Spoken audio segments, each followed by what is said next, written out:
My name's Kevin Seiff. I'm Kristen. And we run Crafted Coastal Bakery here in Encinitas. If you're in the San Diego area and you're looking for some high quality breads, pastries, pies, jams, and a few other things, you can go to craftedcoastal.com and order between Sunday morning and Wednesday evenings for our Saturday pickups. So these are only one day a week. Saturday between 9 and 1 is when we do our sales. And you can find our address once you place your order. It'll send you the address for where the pickup is.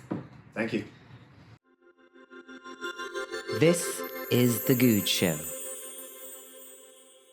Welcome to this week's episode. My name's Serinda. I'm your host, and this is The Goode Show. And yes, we are on location over at Kristen and Kevin Seiff's house. How are you? Doing great today. Great. Yeah, and welcome to the children. Hello. Good morning. Look, he's so happy. He's so happy now he's with you. He seems to be fed. Needs a little food and needs mom. And he probably thought, who's this crazy lady with a crazy accent picking me up off the floor? Okay, enough about parenting, although that is a big part of the home business that you both have set up. Okay, I want to get a little bit of background. Kevin, you were in the military for 12 years. Mm-hmm. And Kristen, what did you do before what was your career? I did a few things. So my first career was actually as a high school biology teacher. Oh, really? I did that for several years. I think you'd be I can see you doing that. You have the patience to do that. She's a great teacher. It Yeah. works out well now with Sourdough. She teaches classes. Oh, do you? Mm-hmm. Okay, we're going to get into that because I remember when we came up to record the B-roll, we spoke about nutrition and, so prior to the sourdough, we're going to go back to the beginning of the sourdough. It was your nutritional knowledge brought you down the path to make the sourdough. Yeah. So after I finished teaching, while I was teaching, I was working on my master's in nutrition. Finished that up, and then worked as a personal coach and nutritionist. Oh. Did like personal training, nutrition coaching, that kind of stuff. Did that for a while, and then that was part of the, I guess, start of why I got into sourdough. Was before even thinking of selling it, it was more of just being frustrated with how my body responded to a lot of the chemicals in foods, and so. How did your body respond to chemicals in food? Are there like common symptoms that we should all be aware of? Yeah, so you hear a lot of people eating gluten-free. They claim they're gluten intolerant. Most people are actually not. They are intolerant of how our wheat is processed and how bread is made, and so we're basically using flour that's old. We're supposed, having fresh milled grains is actually significantly more nutritious. We as in Americans. We as in, yes. That says our business. Correct. We as in the United States. I'm glad you pointed that out, Kevin. We like to use old flour. The United States, everyone gets flour out of a bag that's been sitting on the store shelf for how long?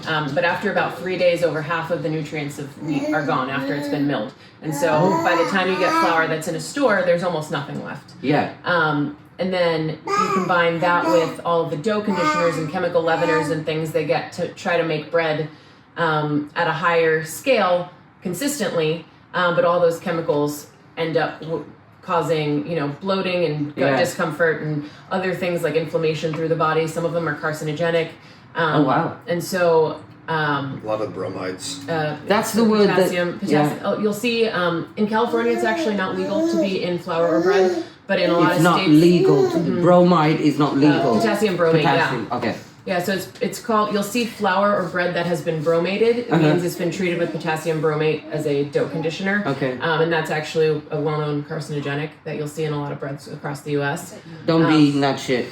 And so, I realized every time I would eat, there's a lot of different things that my body responds to. I can tell when food is made with seed oils in it. I can tell when there's, chemical leaveners in breads. I get bloated, I get discomfort and other just digestive issues mostly, and even inflammation, puffiness in my face, things like that. And so I started just on my own with that nutrition background, figuring out how to make my own foods in a way that felt good, where I was eating real food, not all the garbage that gets put into a lot of the stuff that's made in the U.S.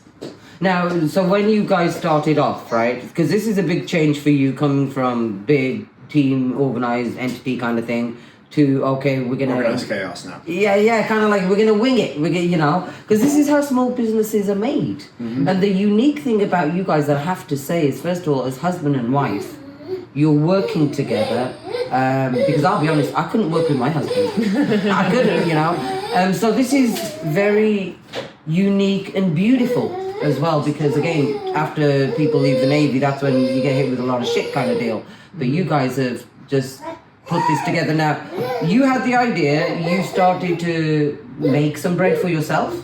Yeah, so I was already, making a lot of our food from scratch and just kind of cleaning up all the groceries that came into our house. And when we started to have kids, I was trying to figure out what can I do that's a side gig, basically, where I'm still able to be home with the kids and where I'm not at a 9 to 5 or doing something like that, but just a little creative outlet. And Kevin actually was the one who pushed selling my bread. Oh, nice. He kept saying... It was shortly after we had Bodhi. She wanted to contribute more financially, even though we didn't need it. It was something that she just grew up with. There was a mindset that she had that if she wasn't contributing financially, then she's not helping the family. Even though, as everyone who's ever raised a family knows, raising kids, running a household, making food from scratch, that's worth more than any career in the area is going to pay. But she wanted to do something anyway that had some kind of creative outlet. And she was looking at some things like, she'd been making soap, she'd been making candles from scratch. She'd done some artwork like taking recovered surfboards and painting them to making them look nice. And then during COVID, like a lot of people, she started making sourdough just as a fun thing. And so I convinced her to try making that for some of the friends and selling that to people in the area. Started off offering it just to our jiu-jitsu and CrossFit friends and then some other people in the area. Didn't you say to me you guys used an honor system at one point? I mean, that's very trusting. Do you know what I mean? Kind of deal. We're fortunate we live in an area where it's not a huge concern, and people around here are honest and want to support this kind of stuff. Yes, yeah. And also, there's not huge value in stealing a loaf of bread. Like, no one around here is really starving, and it's not like stealing a loaf of bread. You're going to sell it up to a pawn shop or something. The other different thing that's unique for you guys is I feel that your community here has come together to really support what you guys are doing. So, okay, you've gone from the honor system, now you're taking orders for bread. How are we working the business part of it? It's been a journey working through all these things as we're kind of figuring out what works at every stage. So we started off with a plastic table and a pop-up tent. I don't know, behind you can see the wall. We had the pop-up tent and table outside the wall, so people weren't coming in here. We just had it set up. It's like a Walmart table with a Mexican blanket on top of it to give it some kind of appeal. But we literally just had the bread out there. I think we started with 8 loaves of bread it was all pre-orders, just friends and family in the area. They came by to either pick it up here or we dropped it off at one of those 2 gyms. And then to make it look a little nicer, Kristen got a A-frame chalkboard and put fresh sourdough or sourdough pickup. And people driving by started stopping, asking if we had more sourdough to buy. And so that gave us the idea to, all right, I guess we'll make a couple more. So then we went to 10 loaves and 12 loaves. And it doesn't seem like a lot, just adding 1 or 2, but if you think about it, you're going from 8 loaves and now you're going to 12, that's 50% more stuff. And so you need at the time we had no equipment, it's Dutch ovens in my regular oven. Oh wow. Like I only had when we started a couple of bannetons, which are the baskets that the bread has to rest overnight in. So I had to it felt like a big deal to get bigger bowls or bins containers to put the dough in and get more bannetons. And I was like, wow, 12 is a lot. I remember when I hit 18 loaves the first time, it felt like a huge deal. And the financial decision or discussions were, each one of those bannetons you can see there are like $10.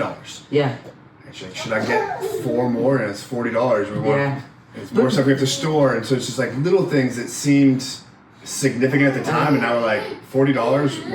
We'll spend that on half a bag of flour every couple of weeks. But you know what that also shows? That shows growth. That shows, and it's organic growth.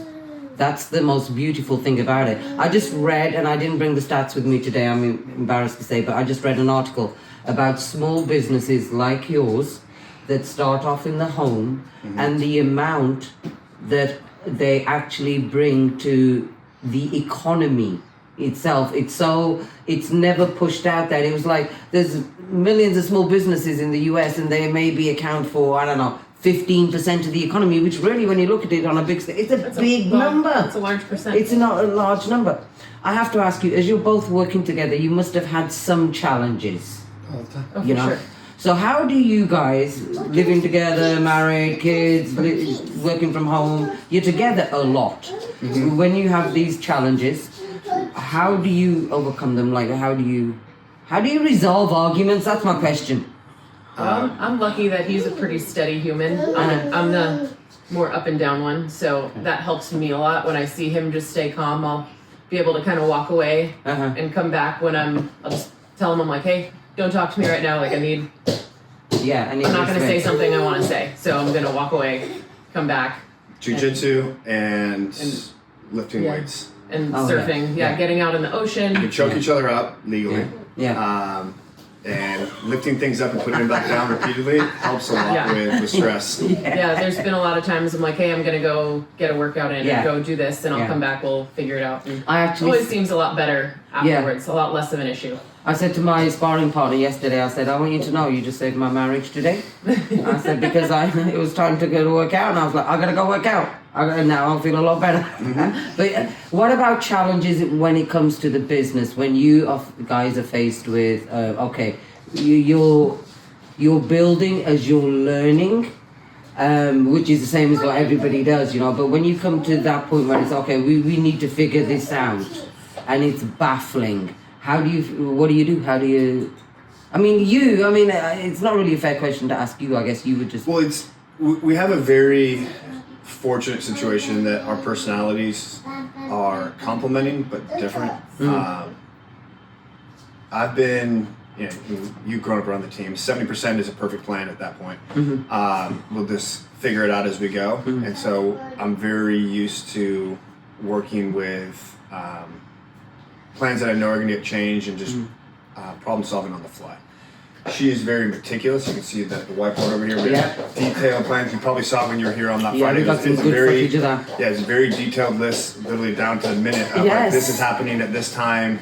And so that's where she excels. And she'll come up with a detailed plan, and then something comes up, and I can figure out how to resolve through it. And I'm kind of the impromptu, ad hoc, fix-it guy. Okay. And so those two things together make it so that we're not really stepping on each other's toes. I'm not trying to look at her plan and be like, no, we shouldn't do it like this. Yeah. She'll come up with the plan, and then I'll fill in the gaps when they appear. And the same thing with other aspects of the business. She hates the marketing side. I love marketing. My MBA is in marketing. Yeah. She's very good with spreadsheets, so she's sitting there with the P&L, doing all the expenses, keeping track of all the receipts. I think she just moved them off the table. She was doing those. Tax season's coming up. Yeah. So she has the Excel spreadsheet by month, by week, because we do weekly sales. So she has every week's sales numbers. She does the months of all the expenses, and so there's just a lot of things that what I like doing, she doesn't. What she likes to do, I don't. And so there's not a lot of overlap where we're stepping on each other's toes. Where I can see people would have problems is if you have two very type A planning type people and one person comes up with a plan and the other's like, no, I don't want to do the plan that way. Even though both plans can be fine, but the person's like, no, I want the plan to be like this. You see it all the time in the teams. Everyone has their opinion. Or the opposite where both are like, oh, we'll figure it out, and then there's nothing it's just to chaos. follow, and it's just chaotic, and things fall through the cracks. Yeah. So that's just dumb luck that I picked a business partner, spouse, partner in crime, whatever you want to call it, that is very complementary to our ways of operating. I mean, we hung out for 6 weeks before we got engaged, so it wasn't like I had years and years to figure this out. It was just that's how it worked out. Let me, as entrepreneurs, because you're both entrepreneurs, Did you know you were entrepreneurs, or did you know? At what point did you realize, oh, we're entrepreneurs? Do you know you're entrepreneurs? When I got COVID. Well, Literally. When I left the military, I had no plans of starting a business. I thought people who started a business all had creative ideas and were able had that background of scaling things up. When I left the military, I joined a recruiting agency and I was working with them for about 10 months, and I was on largely a commission pay, and the pay was going to reset after the new year, and her friend decided to join a cookie exchange over Christmas and gave us COVID, and so we didn't get to go on our Jackson Hole ski our trip. Jackson Hole ski trip was going to be over New Year's, and it's also our anniversary, and it was going to be a ski trip, and so we're walking the Stuck at dogs, home, yeah. recovering from the original COVID when it was actually We got significant. we were uncomfortable. And I was looking, I was like, all my clients have basically been fulfilled, and my commission was going to reset at the end of the year. So I was starting from square one on January 1st, whether I went back to work for my company or started my own. And the nice part about recruiting and other service-based industries is it's a very low barrier to entry. That's why there's thousands of coaches, recruiters, realtors, all those things that anybody can sign up for. Like I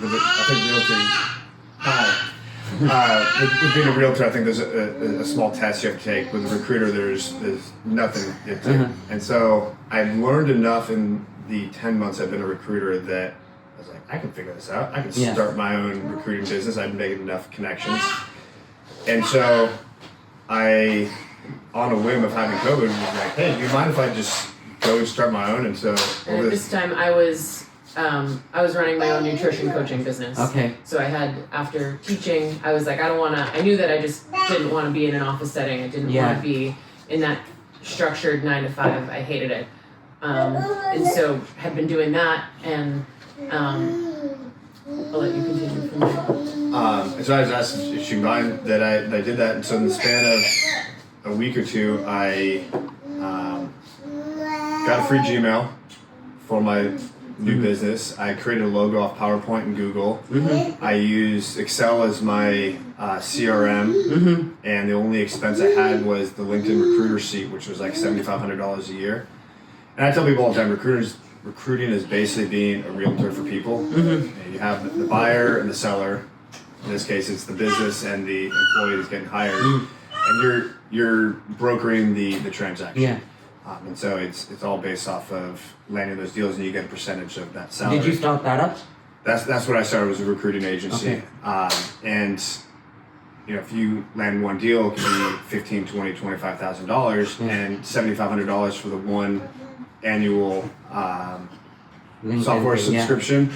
You do one deal and you're already in the black for the year. I already have a cell phone, I already have internet, I already have a computer, and so it's just putting yourself out there and starting a business. So that's why I tell people starting a service-based industry is like entrepreneurship light. It's very low risk, very low overhead. I didn't have any employees, I didn't have a rent or insurance I had to deal with. There's just one small expense, and then I can go to work. But there's still a lot of other things that get layered on over time. There's still marketing, there's still branding, we eventually got employees, and then I had payroll, you're setting up bank accounts, you're setting up an LLC. So all the things that eventually go into business, you can bring on over time. Did you guys know how to do this? Like when you started? Not even remotely. Okay. No, so he was working on it for almost a whole year by himself, and then as a nutrition coach, when the holidays come around, no one wants to help. No one's losing weight over like Thanksgiving. mid-November, it just turns off. Yeah. No one's interested, right? And that's, for me, I was always like, that's cool. I'll take the holidays off, and then just everyone wants to kickstart in January. But he was getting more and more busy, and I was like, hey, I can fill in the gaps because no one's gonna want to start right now. No one's gonna want to start. At the time I was doing minimum. Hey, buddy. Oh, it's Tori. At the time I was doing 12-week minimums. Yeah. And I was like, no one's. See, this is the reality of life when you're building your business at home. and you've got your little ones with you. This is how everybody does it, Kristen. This is life. This is life. Yeah, this is real life of how it has to be. You know. Yeah. So I was doing 12-week minimums to work with me as an entry, and I was like, I have a few weeks where I have nobody that's going to want to commit to that over Christmas. So if you have stuff you want me to fill in, like I'm happy to even just answer messages or send out what if you need help. And so I ended up just kind of getting roped in over time and doing that with him for a while. But I just learned on the fly. You know, don't you find, because people used to ask me at the coffee cart, prior to the coffee cart, I'd never opened a business before, and they'd ask me questions like, well, how did you know how to do this? Don't you find sometimes that you don't know how to do it, but the way you think it should be done just makes perfect sense, and it's like common sense? Yeah, there's so many parts of running a business that there's no necessarily right way. There's several wrong ways. There's lots of wrong ways, and you can ask people all the time on how those work. But there is no playbook that says this is how every business should operate. There's some general guidelines that you should follow that are good practices. But really, it comes down to your unique situation and your customers and your product and where you live and so many variables that go into it. And so, as long as you have a logical problem-solving type brand, you'll find ways to do it. And then the funny thing about entrepreneurship I've noticed is that entrepreneurs attract other entrepreneurs, and you quickly start building a circle of friends and colleagues that you can ask questions to, or that are in different aspects. If you have friends that all of a sudden are on the insurance side, or on the CPG side, or whatever, and then you can ask them questions, and they'll give you their answers, and then you can kind of pool the different pieces of advice together and come up with your own solution. I like, because people always talk about entrepreneurship, and they want to point out the difficulties of it. And yes, we know it's hard, but the beautiful thing about it, I always think, is that you can pivot in any direction you want to until you find out what works for you. And that level of freedom, I think, is just priceless. Like you said, to your point, there are some things that I think we've all looked at other people where they've maybe made business mistakes, and it's kind of like, okay, that's what not to do. But everything else, I always say to people, how can you fail when your choices are limitless? Really, do you know what I mean? Again, it doesn't matter how. It's like where I remember. It can also be overwhelming, though, too. Yes, that is one thing I will say where I feel a little envious of you guys, because. The guy that I'm married to is conditioned to, I don't know, I guess transaction to whatever, the plan. You know what I mean? And what I do now, he has no understanding of it. Like, he can't really understand it fully. I mean, he's supportive and everything, but he's as much as he can be, And I find this with a lot of spouses as well. This is why, again, I'm a little envious of this, because spouses often do something, but because maybe a partner has been conditioned in this military space, unless you can see the end result almost, not immediately, but very soon, it's kind of like, oh, what are we doing? What are we doing? Yeah, it can be frustrating sometimes, because you see where you want to go, but there's a gap in either resources or knowledge or some kind of capability that you don't have yet. We talk about it all the time. We're a micro bakery right now, so we have people coming to our spot, and we're limited.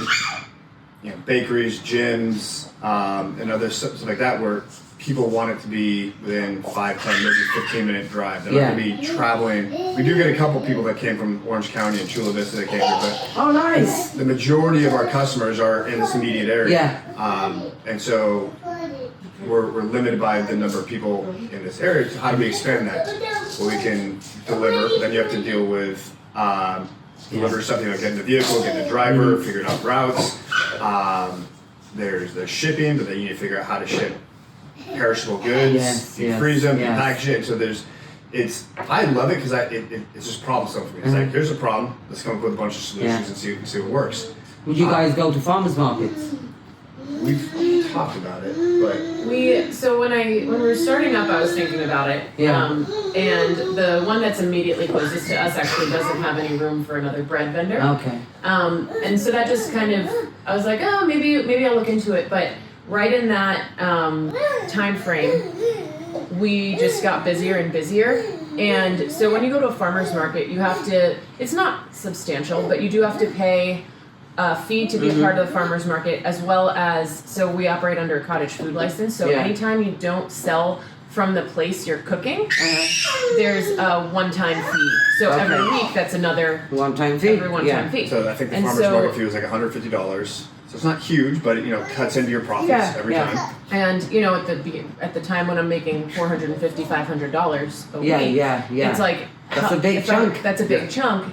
And then I'm having to think about, okay, we have to, pack up and be there by 9 a.m. Yeah. So what does that schedule look like? Having to get everything there, having to set it up. Baking bread, starting at 4 to have it all done by 7, so it can have time to cool and then package it. That's a lot of manpower, hours, time. Or it all has to be made the day before. Yeah. And now it's not fresh. Which, and so we just kind of it never felt like the right time to do it. And then it just, from our house, just kept growing and growing. And it got to the point where we just didn't need to. Yeah, that's good. The other big one, which some people get around it by hiring people to sit in the stand, but the farmer's market, let's say it goes from 9 to 2 or 3. 10 to 2, yeah.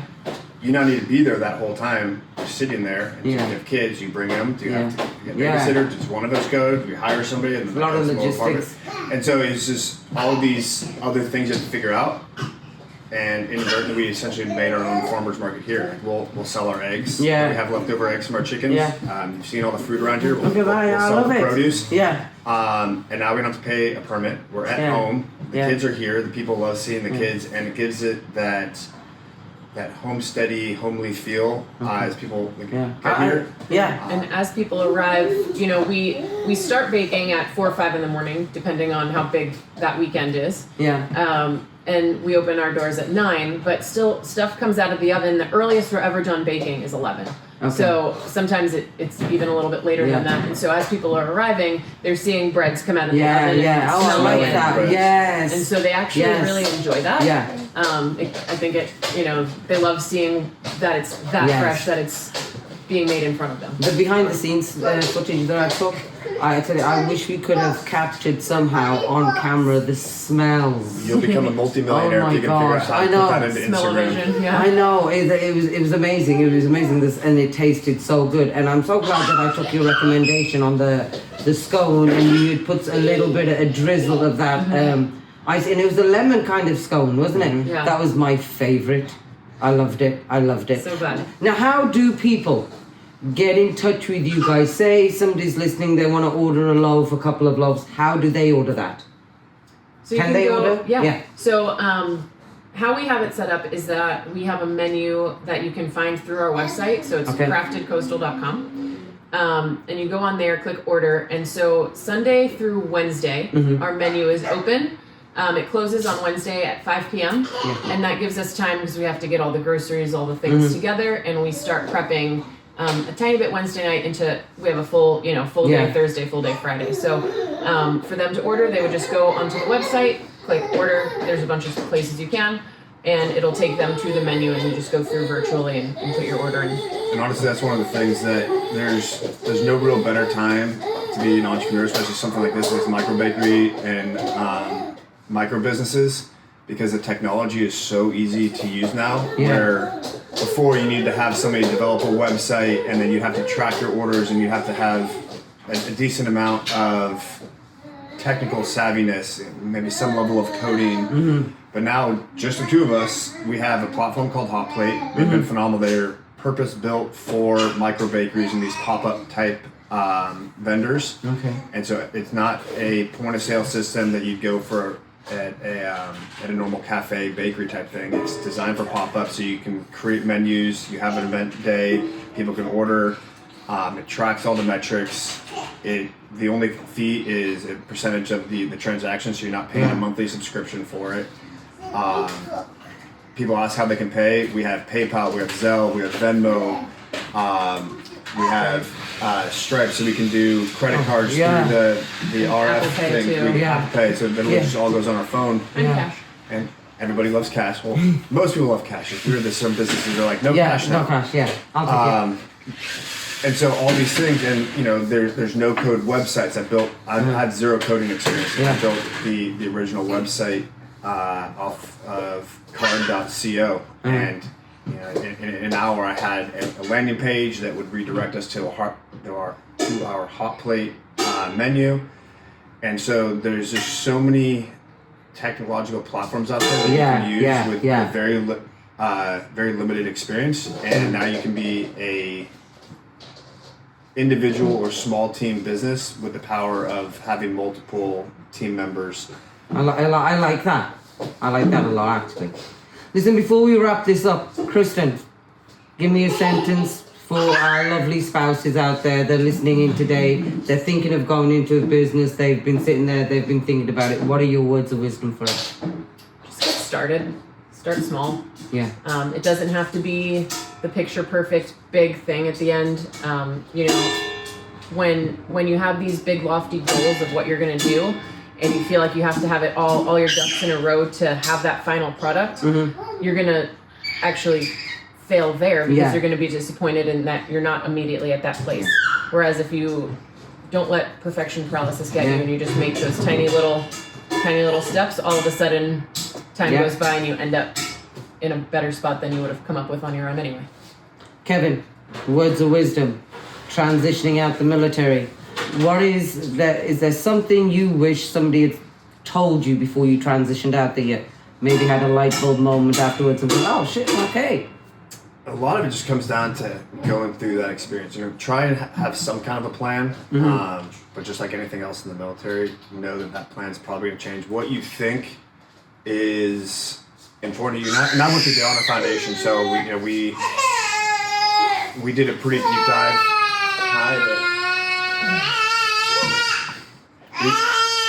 Oh my gosh, he's so adorable. He's like, look at me, people, look at me. We did a deep dive into what our purpose is, what our priorities are, and all those things. And even through doing all that with a very deliberate curriculum, on the backside that I still realized there's things much more important to me than what I thought. You're just not going to really know that until you experience it. Like I thought making more money was going to make me happier, and it's not necessarily the case. I thought being able to build a significant social media following to do some of the other things that I was doing was going to make me happy. Being on social media is super draining for me, and I started working with my hands again, building the raised planter beds, the chicken coop, helping her with the bakery. Because originally it was like that was her thing. I started helping her much later. It was like 8 months into it when he started. 8 or 9 months into it when he joined. And it turned this. There's that immediate gratification of I started with this in the morning and now I have this in the evening. So there's a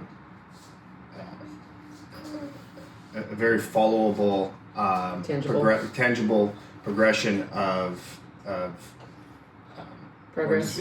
Progression of progress. See, this is why they make such a good team. So I start with dough and I end up with bread and happy faces. And so it's much more satisfying than sitting behind a computer doing posts, writing newsletters, or doing any other kind of computer work. Depending on what people are getting into. So everyone's going to be different. Everyone's priorities are different, and know that your priorities are going to change depending on your phase in life. So don't get too upset with yourself if things aren't going perfectly right away. Just be adaptable to continuous change, and you'll be happy. Listen, guys, thank you so much for sitting down with me today. Again, this is how it is when you've got kids, you're working at home. The great thing about this is you're both, so happy.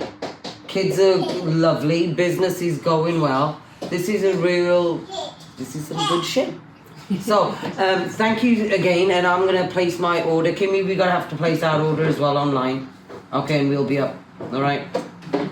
Thanks for listening today. If you're looking for some sourdough bread and you're in San Diego, there's only one place that you're going to go, and that is Coastal Bakery.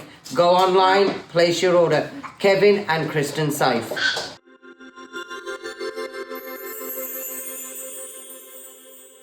Thanks for tuning into The Goode Show. If you loved what you heard, follow me on Instagram @The Goode Show.